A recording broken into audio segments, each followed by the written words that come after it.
സമൃദ്ധമായ ജീവിതത്തിൽ സമൃദ്ധി വേണം, ഭക്ഷണ വിശാലത വേണം, അതുപോലെ തന്നെ സാമ്പത്തിക അഭിവൃദ്ധി വേണം, ജനങ്ങൾക്കിടയിൽ നല്ല സ്വാധീനവും നമുക്ക് വേണം.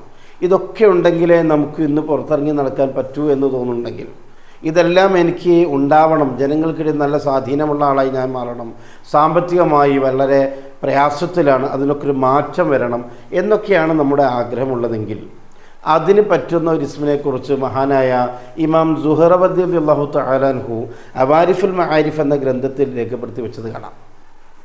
ആ ഇസ്മ നമ്മൾ ചൊല്ലുകയാണെങ്കിൽ തീർച്ചയായും ഈ പറഞ്ഞ രൂപത്തിലുള്ള ഗുണങ്ങൾ നമ്മുടെ ജീവിതത്തിൽ നമുക്ക് കണ്ടെത്താൻ കഴിയും. നമുക്ക് മാത്രമല്ല, നമ്മുടെ കുടുംബത്തിനും ഈ രൂപത്തിലുള്ള അഭിവൃദ്ധി അല്ലാഹു തആല നൽകും. അതിന് നാം ചെയ്യേണ്ടത് എന്താണെന്ന് ചോദിച്ചാൽ, അസ്മാഉൽ ഹുസ്നയുടെ 95ാമത്തെ ഇസ്മുണ്ട് ബദിയ എന്നാണ് ആ ഇസ്മ. സൃഷ്ടി സംവിധായകൻ എന്നാണ് ആ വാക്കിൻ്റെ അർത്ഥം. ആ ബദിയ എന്ന ഇസ്മിനെ നമ്മൾ ദിവസവും ചൊല്ലിയാൽ മതി. എല്ലാ ദിവസവും, ഏത് സമയമെന്ന് കണക്കില്ല, ധാരാളമായി ചൊല്ലുക.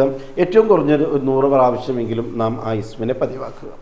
ഇങ്ങനെ നമ്മൾ ചൊല്ലുകയാണെങ്കിൽ നമുക്ക് ജീവിതത്തിൽ ഒരുപാട് മാറ്റങ്ങൾ കൊണ്ടുവരാൻ കഴിയും. ദിവസവും അത് പതിവാക്കി ചൊല്ലണം.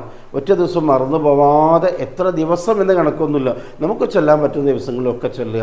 അത് ഏറ്റവും കുറഞ്ഞത് 100 പ്രാവശ്യമെങ്കിലും നാം ചൊല്ലുകയും അതിനേക്കാൾ എത്ര നമുക്ക് വർദ്ധിപ്പിക്കാൻ പറ്റുമോ ആ വർദ്ധിപ്പിക്കുന്നതനുസരിച്ച് നമുക്ക് ജീവിതത്തിൽ ഒരുപാട് കാര്യങ്ങൾ, ഒരുപാട് ഗുണങ്ങൾ അല്ലാഹു സുബ്ഹാനഹു വ തആല നൽകുകയും ചെയ്യും. അപ്പോൾ അതുകൊണ്ട് നമ്മൾ സമയം കളയേണ്ട, ഇന്ന് തന്നെ തുടങ്ങാം.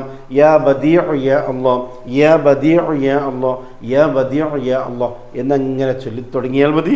അല്ലാഹു സുബ്ഹാനഹു വ തആല നമ്മുടെ ജീവിതത്തിൽ ധാരാളം അഭിവൃദ്ധി നൽകി അനുഗ്രഹിക്കുമാറാവട്ടെ. ആമീൻ.